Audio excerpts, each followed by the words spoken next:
Halo, kita jumpa lagi dalam mata pelajaran fisika, dan pada saat ini kita akan belajar bagaimana menggambar dan menentukan besar resultan. Saya akan memberikan contoh case untuk mengerti bagaimana menggambar dan menentukan besar resultan. Di sini ada sebuah sungai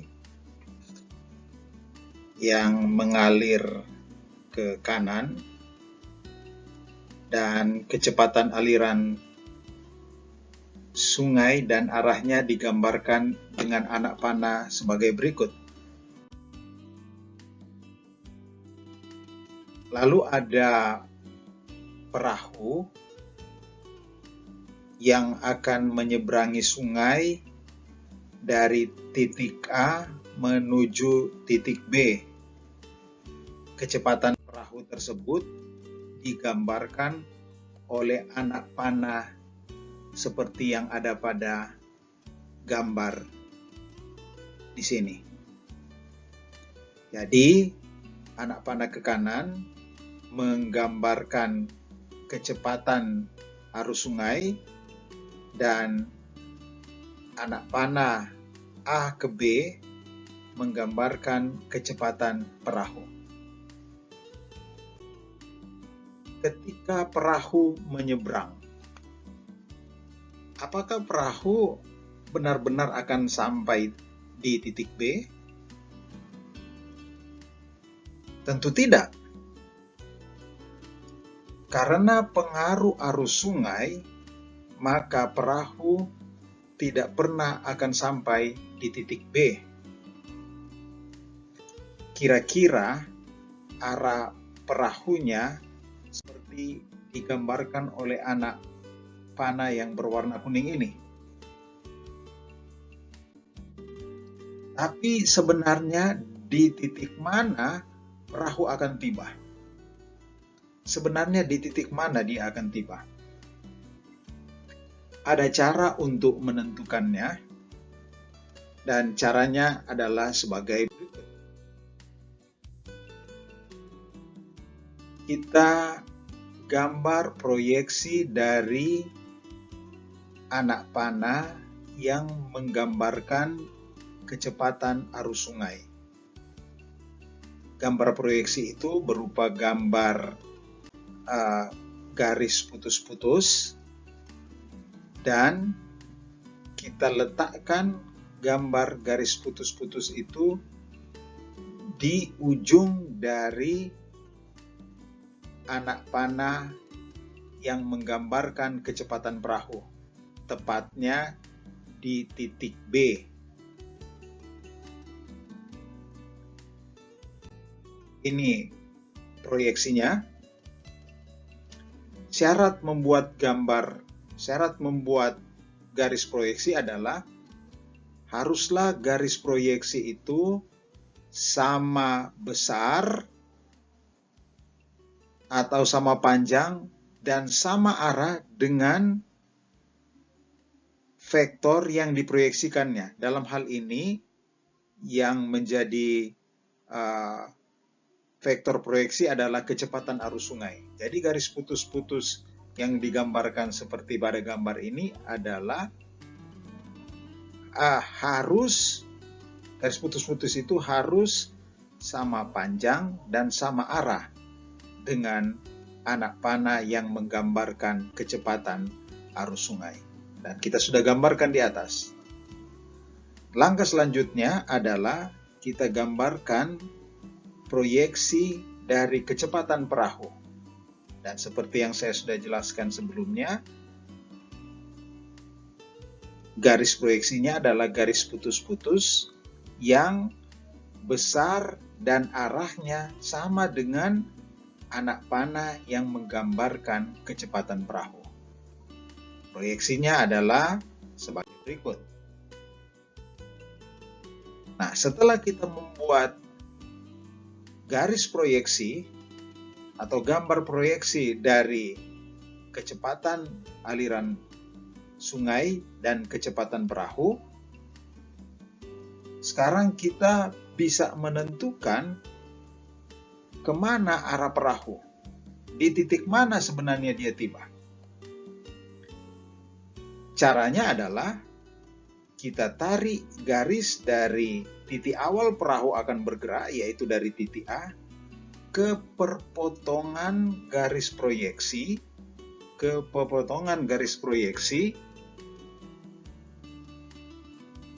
yang ada di sudut. Dan hasilnya adalah sebagai berikut.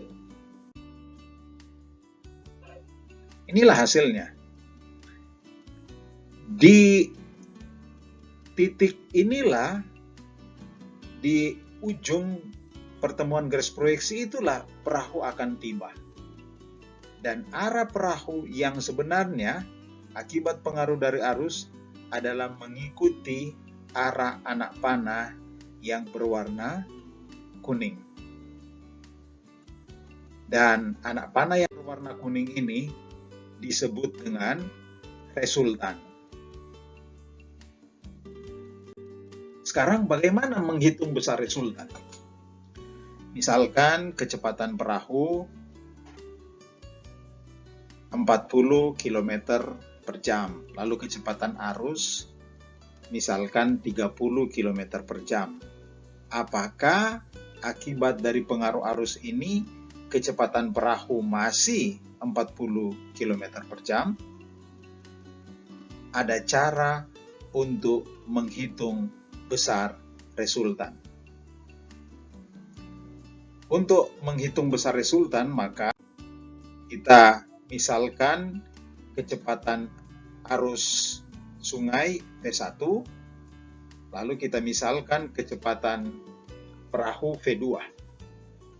Kemudian resultan kita misalkan dengan simbol V. Dari sini, setelah kita misalkan besaran-besaran tersebut, dari sini kita boleh mendapatkan rumusnya. Rumus untuk menghitung besar resultan adalah sebagai berikut. V sama dengan akar dari V1 kuadrat tambah V2 kuadrat tambah 2 kali V1 dan V2 kosinus alfa. Itulah rumus untuk menghitung besar resultan. Apa itu alfa?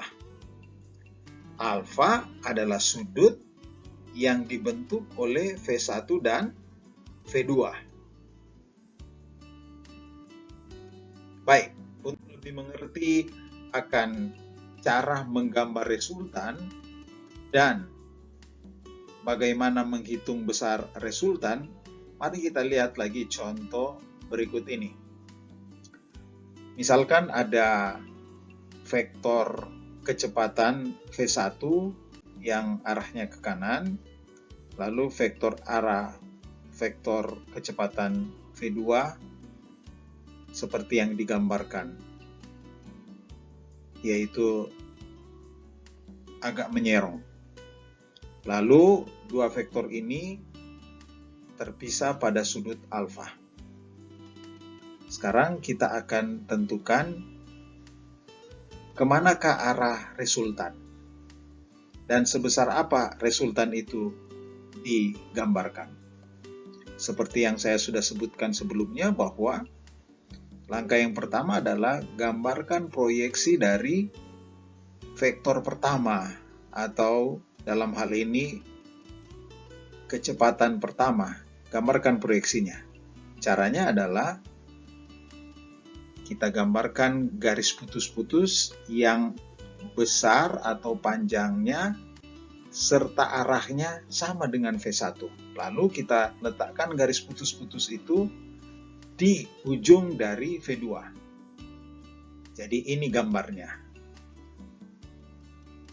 Lihat, garis putus-putus itu panjang dan arahnya sama dengan V1. Garis putus-putus itulah proyeksi dari V1. Lalu selanjutnya kita gambarkan proyeksi dari V2. Tentu garis putus-putus juga. Syaratnya harus sama panjang dan sama arah dengan V2, tapi diletakkan di ujung dari V1. Nah, inilah proyeksi dari V2. Setelah kita buat garis proyeksi, sekarang kita dapat menentukan kemana arah dari resultan, yaitu tarik dari pertemuan pangkal dua vektor V1 dan V2 ke perpotongan garis proyeksi secara diagonal. Nah, inilah resultannya. Nah, berapa besarnya? Bagaimana menghitung besarnya? Tetap kita masih gunakan rumus yang tadi. Resultan dari vektor adalah V sama dengan V1 kuadrat tambah V2 kuadrat tambah 2V1 V2 kosinus alfa. Rumusnya masih sama. Sudutnya kelihatan sudah berubah, tapi rumusnya tetap sama. Nah, sekarang bagaimana dengan yang berikut ini? Case yang berikut ini.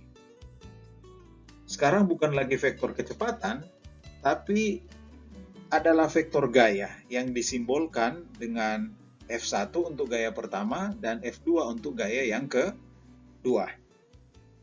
Nah, bagaimana kita menentukan besar resultannya? Kita gunakan cara seperti yang sudah diterangkan selama ini. Jadi caranya kita gambar proyeksi dari F1. Caranya kita buat garis putus-putus yang sama panjang dan sama arah dengan F1. Lalu kita letakkan garis putus-putus itu di ujung F2. Ini gambarnya. Lalu selanjutnya kita gambarkan proyeksi dari F2. Caranya adalah gambarkan garis putus-putus yang sama panjang atau sama besar dan sama arah dengan F2. Lalu kita letakkan garis putus-putus itu di ujung F1. Ini proyeksinya.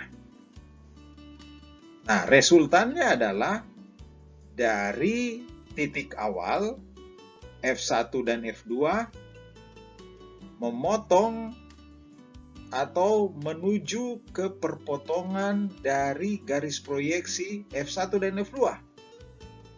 Jadi ke sini arahnya. Nah, inilah resultan. Lalu rumusnya bagaimana? Bentuk rumusnya sama dengan rumus yang di atas. Tapi karena sekarang kita sudah menggunakan besaran gaya, berarti simbol-simbol untuk besarannya sudah berbeda. Tapi bentuknya tetap sama. Jadi rumusnya sekarang menjadi F sama dengan akar dari F1 kuadrat tambah F2 kuadrat tambah 2F1 F2 kosinus alfa. Mengapa menggunakan F bukan lagi V? Karena vektor yang sedang kita bicarakan sekarang bukan lagi vektor kecepatan, tapi vektor gaya. Jadi, rumusnya sekarang huruf-hurufnya sudah berbeda. Tapi meskipun sudah berbeda huruf-hurufnya, kalau tadi V sekarang F, tapi bentuk rumusnya tetap sama. Nah, begitulah cara menggambar resultan vektor dan bagaimana menentukan besarnya. Dari sini kita mendapatkan pengertian dari resultan. Dan ini kiranya dapat digunakan dalam kehidupan kita sehari-hari.